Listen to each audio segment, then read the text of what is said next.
Cunastá go bh chóirde seo ón pí agus siúd rud nach nearna mille tamil ach ord an Ardán agus hastig gwem couple drama no sreat a rámi garide a bhírsúil sa Taibhdhearc tamlín beag ó hin a phlé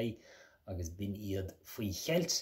agus tá is cófortíocht i tórlú faoi láthair idir Fíbín atá a raibh ar fad agus an Taibhdhearc agus tá couple díntaach take amach idir an 2 gram beidir 4 agus cogan na síirse a bhí dochart amach 4 a bhí go mástócha agus an ceann seo a bhí antain bhí 4 sa sríon ag COVID bhí gachtain in na córne. Ach an ceann seo bhí Cheilt bhí bant ag Hillary Bowen Walsh leis agus roiinte a daoine atá pórtach in Fíbín agus bhain mé ansoltas bhí dúirdar ní léir cén scríneirtán rud a bhí spéisiúil agus ní dúirlumm an díag hí nuair chus ceistir chu céhí an dating fáilach ach hastig bheith ábhar a bhí sais tabú nó a raibh geis orthu a phléis na drámaí seo agus bhí sé chin do rámaí garide agus PC beaga a nasc an rudí agsúla le chéile agus bhain ar úsáid as an bhirgin mar fad. Bhí áitina san airgnam nach raibh eolas dá leide go mar bhí sais stair a bíse in áit éigen mar dul trí fasáistí agus dul isteach seomraí sprí seomí éagsúla ate hí cuid an rud sa leithreas i leithreas hí cuid an drama sa leithreas agus in áitina eile freisin mar sin bhí sé ionta go thaobh úsáid an spáis bhí lán rudí leabhar phlé mé a tamlaí ná leabhar beag glas na Drámaíocht a gaige agus bhí lán sais rudí duna principal a chuir sé siúd meóg chun cín sa leabhar sin le feiscin sa drama seo so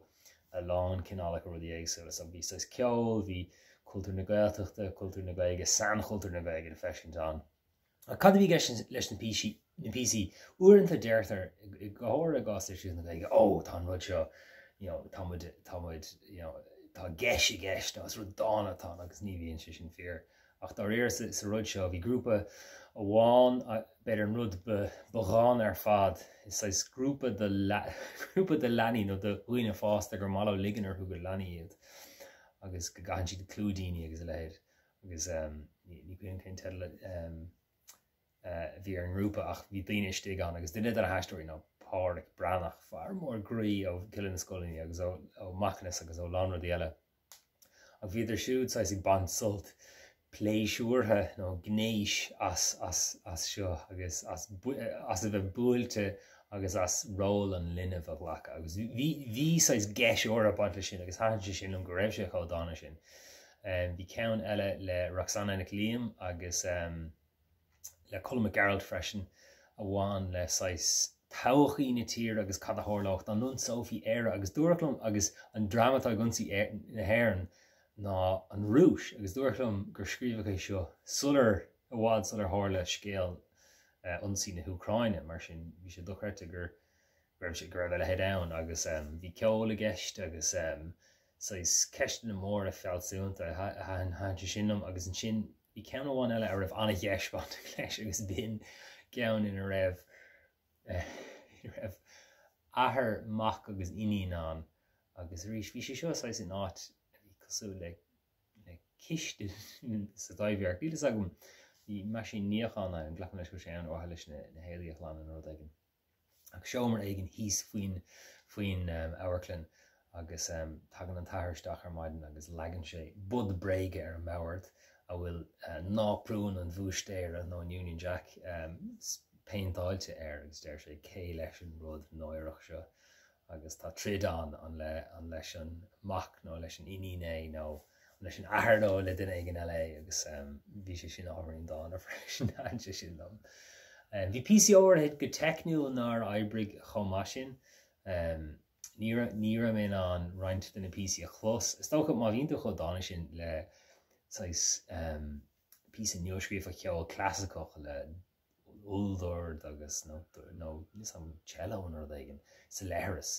Ní áhas an na heistóirí a chlós. Is apar ar aigen bhí gceist. Ní áhas an na heistóirí chlós níor thuúla mé ach an ceol na bhí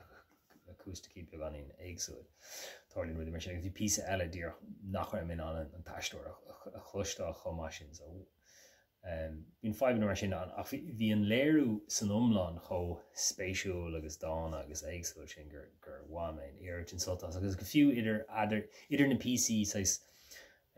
roundíach sais grúpi beag éagsúil le freistal mar bhí na drám bhí 6 gram ar siúil sais 6 úra is tócan an 2 úra an pegur 2 úra agus guriste siúil 2 úra agus 2 úra cean ha go gatain a reisteach sa lór roundítí iwwer nua agus heiti raig agus í glynne fian ar ag an das agus buganín sais de Drámaíocht banta leis an dólaríis agus hanse sin gomórlam. Spás ionintachatá agus leis chumar aithne ar an spás ar fad tríd an léirú. Agus fiú bhí beidir decrochtaí áirithe techniúla an ach díreach í Harbh tainimach san airplane so sin é. Faoi Cheilt tá masúil go mór leis an géadíocht eile ó Fíbín agus an Taibhdhearc. Slán tamlíon nach chuirde?